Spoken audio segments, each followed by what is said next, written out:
Are we on? Yeah. Guys, this has been something I have wanted to do forever. Do you know why?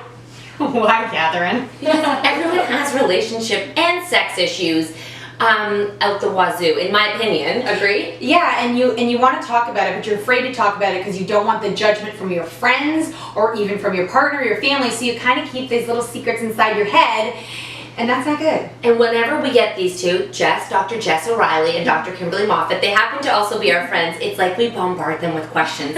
So we thought... And I'm just here for the wine. It's a kind of sparkling wine too, Jess. I thought it was kind of fancy for you.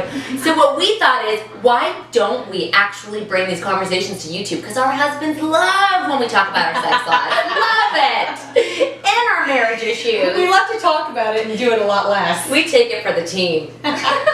So, okay, topic one. This is a huge topic that all moms talk about. We put it out there to our social media, and we want to know what moms wanted to talk about. Obviously, they didn't do it in public, so we asked them to email us, and there was a few questions that came over and over and over again. A lot. So our first one is, what do you say? Well, okay. Kimberly is a psychotherapist. Jess O'Reilly is a doctor as well, but we're going to say sexologist? Sure. What should we call you? Yeah, what do we call you? Yeah, you can call me Okay, that. sexologist. What better two people to talk about than libido? Let's talk about it. I don't like to do it, she doesn't like to do it, nobody likes to do it anymore. But you don't. I'm saying it. If we're going to be real here, we're going to be real. She's giving me the eye. No, I'm not. I don't like to do it. I only like to do it if I don't have to do the work, and I'm a sexologist. Oh, you like he has to do it for you. And it's terrible, and it's a problem, and I have to. I'm like, I know this theory, I know what I'm supposed to do, but I'm like, oh, but I just want to be, fall into the stereotype, and you pursue me. I agree. 15 years of marriage. I do. And it's not fair to him. Like, I know that it's not fair, and I need to step up my game. And so, like, every March I do. Why March? So once a month we can once a year we could be the attackers? Something like that. I think though, what it is sometimes with your partner, you just have to open the possibility up as opposed to like being the one who literally climbs on top. I'm gonna confess, and I can't believe I'm doing this, but I actually think I hold back even affection day to day because I'm so afraid that if I show even a little bit of affection, it's going to open the door that I'm Do you know how many women say that? that I want to have sex. She also said That's Catherine's confession. something like she doesn't like to walk around in the bedroom without her clothes on because he might think that that's an invitation. I have my towel and I throw my pajamas on so I don't have to even give a glimpse of anything. I'm like, oh God, oh God, oh God. And since being married and having kids, things have kind of gotten worse because we're so tired. Well, things change after babies, right? Absolutely. I'm a mom myself, right? I have a girl that's almost 2 years old, and the thing is, we are so exhausted, it's not even funny, and so a lot of the couples that I see in my practice, it's like, they still love each other and they still have affection toward each other, but, the feeling of, wanting to get busy is just, it's just not, it's not top priority, and I think Jess can speak to this, but a lot of times people don't even, psychologists or psychotherapists won't diagnose sleep disorders or sex disorders until the person has had something like 6 What's a sex disorder? Was she saying that it could be a sex disorder, but what is a sex disorder? Do I have a sex disorder? That would be great. No, you don't make it I have a disorder. You do not have a sex disorder. You do not. So libido is hormonal, but it's also lifestyle, right? So it's like comparing it to your weight. Part of your weight is biological, but part of it is your sleep, your exercise, and your diet. And hormones and libido are the exact same thing. So we can't just be like, Dr. Jess and Dr. Kimberly gave me a no. Get out of jail free card. Do the big concern. She can't do it. She's like, hold on. But yeah, someone told me once that 6 weeks of of real good night's sleep every night, they won't even diagnose any sex disorders until you've actually had that much sleep. So it just goes to show with new parents, your sex life suffers among other things as well. Yeah, your hormones become balanced through sleep. All right, so melatonin is essential, and when your hormones aren't balanced, you don't want sex. So, honey, for 6 weeks, I'm gonna go to bed and not wake up till 8 in the morning, and you got everything in between, right? Then we can maybe have sex. Guys, aside from sleep, what is the trick to getting horny? Thinking about Ryan Gosling.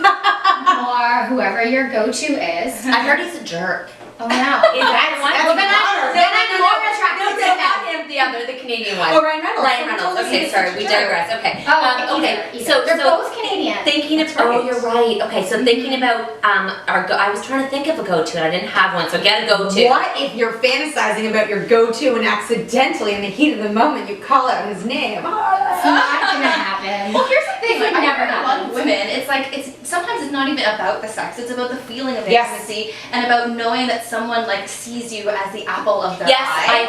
I'm there. Oh my gosh. And I feel like we can't, like for me and for a lot of other women, it's like if you have that emotional connection first, the sex will come, but you can't force it by just trying to make the sex happen and The then the apple feelings of the eye. I love that. Okay, so on Sunday, I said to Mark, I said, how about for 1 week, we pretend that we really like each other, like back from before we had kids, and we treat each other like that. So we were doing, I didn't tell you this. No, you didn't. So I'm we like, have- wait, hold on, because we usually do things together. So you need to send a memo to my husband too. But what I are was we gonna tell you doing? because we should totally do it with our husbands, and like it's like, oh honey, I'm just gonna get you a coffee, and Mark's like, okay, will you rub me back? I'm like, sure. How long did it last for? Well, then we got an argument on Sunday afternoon, and then it was at the window. But we were doing things like, oh sweetie, want me to make you a coffee? Like we used to talk to each other kind of like that. Maybe not sweetie, but like babe. Like no, but more like babe. Really? Yeah. Okay. Now it's babe. Get the fucking kids, babe. And so we were gonna pretend that it was. Is that a good idea? Not a bad idea. Anything to bring you back to that early time. It's a chemical thing, right? You're always you'll never feel the same attraction to your partner that you felt when you just met them. Right. Because when you just met them, you had like dopamine release, adrenaline, and it's only because you're nervous. Now you're not as nervous. Now you have the security side, which you're saying like, of course we want that. We have to do things to bring back the adrenaline side. You can't know everything about one another. You can't do everything together, and you start to play different roles together. Like you're co-parents instead of lovers, and so you need to take yourselves away. Okay. And sometimes pretending to do something makes it true. Like, you know how they say, Yes. pretend to, like, if you smile, it actually makes you Yeah, happier. yes. Or sometimes, like, holding your partner's hand or giving them a kiss, you may not feel like doing it, but if you do it, it might actually make you feel, just give them a big hug and Will feel that ecstasy men with always think that affection leads to? Is that just biological? No. That affection and sex go hand in hand? No, and you need to tell them that, because it's one thing to stop having sex, but the real cost is if you stop being affectionate altogether. Right. Like if you're avoiding affection because you're afraid that every overture could possibly lead to sex, that takes more of a toll on a relationship than just not having sex everybody goes through this. You're gonna have periods of time where you don't want to have sex. The question is, do you want to have sex? Like what I find is, I may not be in the mood, but when I do it, I'm so happy I did. It's like going to the gym. You're never like, man, I wish I didn't go to the gym. That was terrible, getting a workout and feeling great and having all those like endorphins released. So it's the same thing for sex. You have to be willing to put yourself in the mood. Okay, so you have to go. So I have to stop, like shutting down my affection because I'm afraid of sex. Not that I'm afraid. It's just like it becomes a thing where her and I are like, oh god, it's time to do it. Like Sometimes I feel in this situation, like especially when you compare it to like working out, it's like we're we're kind of being lazy, and we're not lazy people. Okay. Like we'll go crazy and buck wild and work all day and like do all these crazy things with the kids, but then it's like we're not meeting halfway. yeah, but we're being kind of lazy. Well, do you want it? Like the question Yes, is, yes. If there was a pill, I would take it. and are you enjoying it? Are you getting exactly what you want when you're doing it? Yeah, we're doing it. It's great. Okay. Okay. Like we don't do it together. It's not like the four of us get together and do sex. I don't know. Every time I see you guys, you're together. No, but We'll reveal that secret later at a it's later a whole nother show. We're gonna come in your way. I love how red you've turned.